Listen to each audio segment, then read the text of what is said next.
Mário de Andrade, um grande pesquisador, escreveu Macunaíma, um herói sem pudor. E Oswald de Andrade, poeta e romancista, com linguagem coloquial, inaugurou a era modernista.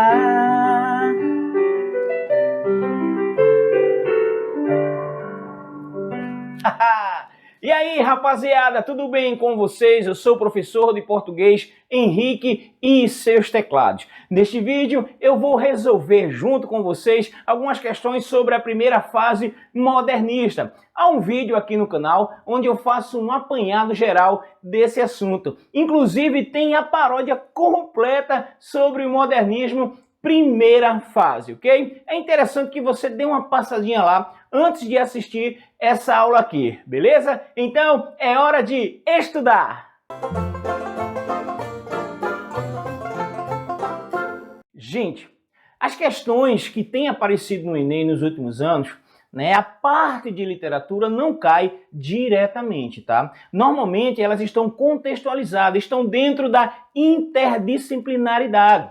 Ou seja, as questões de literatura estarão envolvidas com as questões sociais, questões históricas, questões também geográficas, ou seja, não há mais aquela questão só de literatura. Isso quer dizer que você não precisa estudar literatura ou estudar pouco literatura? Não, gente. Você precisa estudar literatura sim. Você precisa ter um conhecimento aí pré-estabelecido para responder aquela questão lá de literatura, né? A questão que é só de literatura, mas a questão que não é só de literatura, mas você precisa do conhecimento literário para responder aquela questão que envolve literatura, beleza? Então vamos para as nossas questões. Olha só, primeira questão, essa foi uma questão que caiu no Enem em 2010. Essa questão ainda está voltada aí mais para a literatura, ok? Mas vamos lá. Após estudar na Europa, Anita Malfatti retornou ao Brasil com uma amostra que abalou a cultura nacional do início do século XX. Elogiada por seus mestres na Europa, Anita se considerava pronta para mostrar seu trabalho no Brasil, mas enfrentou as duras críticas de Monteiro Lobato.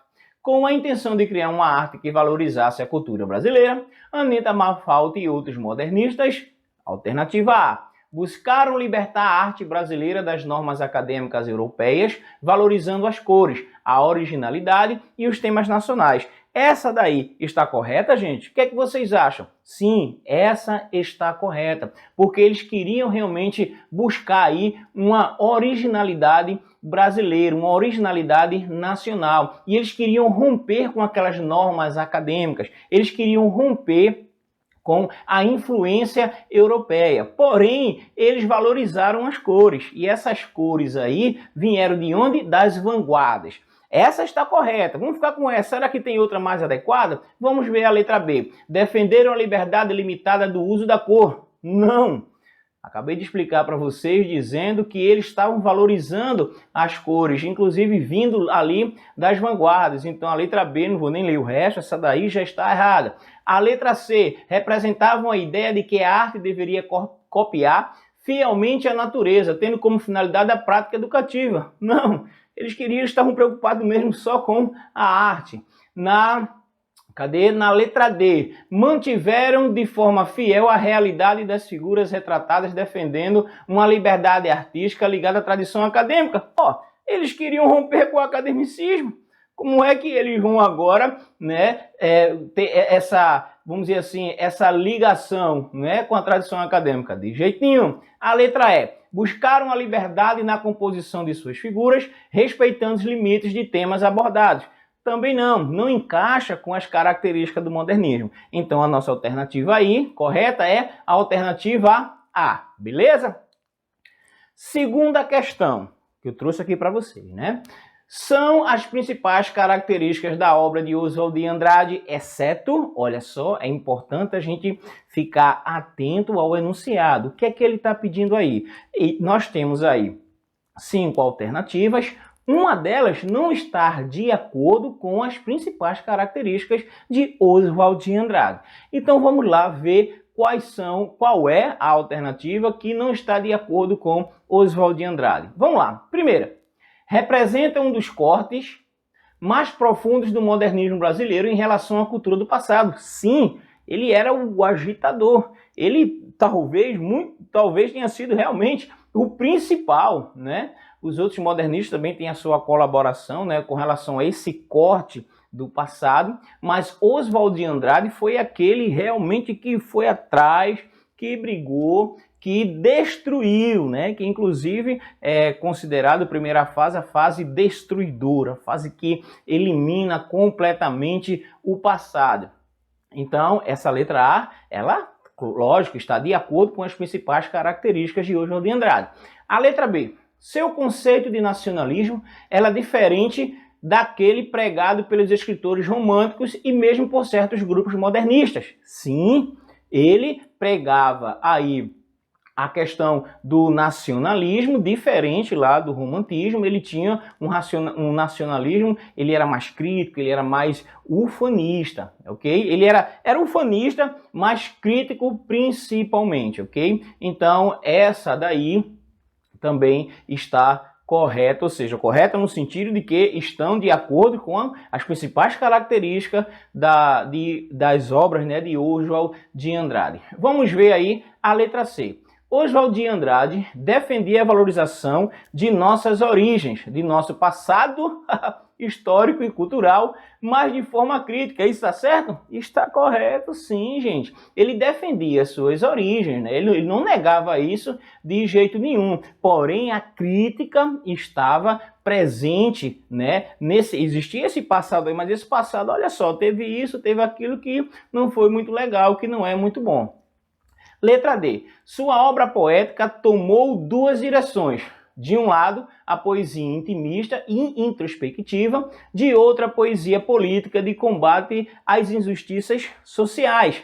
Vejam só, essa daqui é meio que uma casca de banana, porque se você analisa essa alternativa, observando o modernismo como um todo, principalmente essa primeira fase aí, você vai ver sim um processo que vai ter aí a política no meio. Porém, não é característica de Oswald de Andrade. Quem tem essa característica aí era Mário de Andrade. Tranquilo? Então, Mário de Andrade é que tinha essa característica aí, está voltada para quem? Para Mário de Andrade. Oswald de Andrade não tinha. Então, essa alternativa D aí é a alternativa correta, tá? Para você marcar o xizinho. E a alternativa que está, vamos dizer assim, em desacordo com as principais características da obra de Oswald de Andrade. Nós vamos ler a E. Uma de suas principais propostas foi a ruptura com os padrões da língua brasileira culta e busca de uma língua genuinamente brasileira que incorporasse todos os erros gramaticais. Sim, isso era uma característica de Oswald de Andrade. E um exemplo muito bom disso é o poema que nós lemos no vídeo anterior, no vídeo sobre a primeira fase modernista, acredito que vocês todos já viram aí, e ele lá nesse poema Pronominais, ele faz justamente essa defesa, dizendo que o bom branco, o bom mulato, ele vai burlar aí essa questão das normas gramaticais. Tranquilo? Vamos para a próxima questão. Então nós temos aí um poema de Oswald de Andrade. Vamos lê-lo, né? O título do poema é Vício na Fala. Para dizerem milho, dizem mil. Para melhor, dizem mió. Para pior, pior. Para telha, dizem teia. Para telhado, dizem telhado. E vão fazendo telhados. Olha que maravilha! Claramente aí, quando a gente vai interpretar isso daí, a gente vai ver que ele está defendendo esse linguajar que está longe da norma culta, mas é uma característica brasileira. Nós herdamos isso dele, né? E hoje em dia a gente tende a valorizar essa variação linguística que nós temos no nosso Brasil. Mas vamos à questão. Feita a leitura do poema Vício na Fala, de Oswald de Andrade, analise e julgue as seguintes proposições.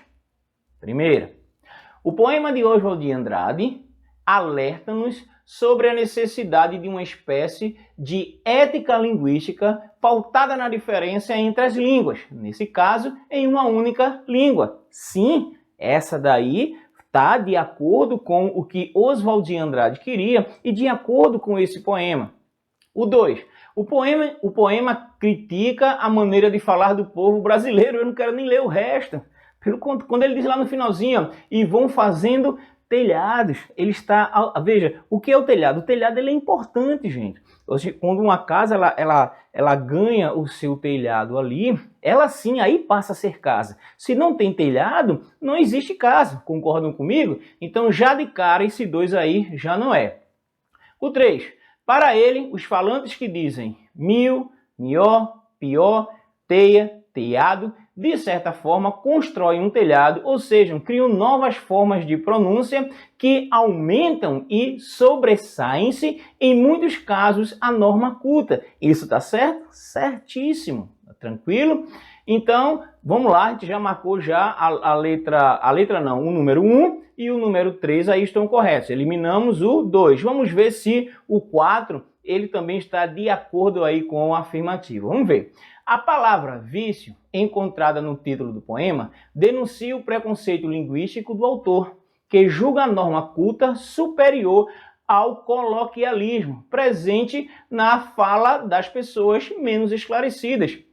Não, de jeito nenhum. Vício aí, ele vê como uma verdade, uma virtude, gente, né? Uma marca região na lista, importante para a construção da identidade nacional. Então aí essa, né, também está errada. Qual é a minha alternativa aí que eu vou marcar? É a alternativa B. Tranquilo, gente? Valeu, muito obrigado. E se não assistiu ainda o outro vídeo, assiste que é muito importante. Forte abraço!